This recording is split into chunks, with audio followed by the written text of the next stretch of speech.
Hello mga Mars, welcome back to my channel. Gaano kaya katotoo na matatapos na ang Batang Quiapo ni Coco Martin?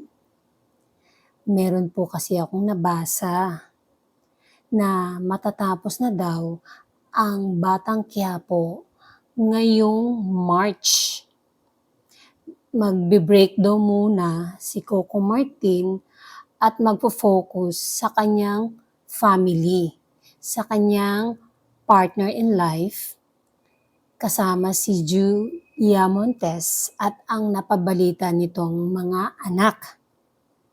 Wala pa namang kasiguraduhan, ito ay isang bulong-bulungan lamang. Kasi nga, napansin nga ng mga netizen na panay na ang pagbawas ng mga karakter sa Batang Quiapo. At yun nga, sabi din ni Christopher Min na di umano ay matatapos na daw talaga ito. At marami kasi ako nababasa, kaya baka totoo nga siguro talaga. Kaya ilang buwan na lang matatapos na talaga ang Batang Quiapo.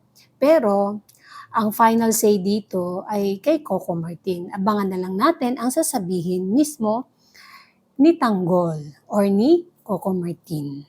And that's it mga Mars. Thank you for watching this video. Please like, comment, share, and subscribe for more scoops. Bye!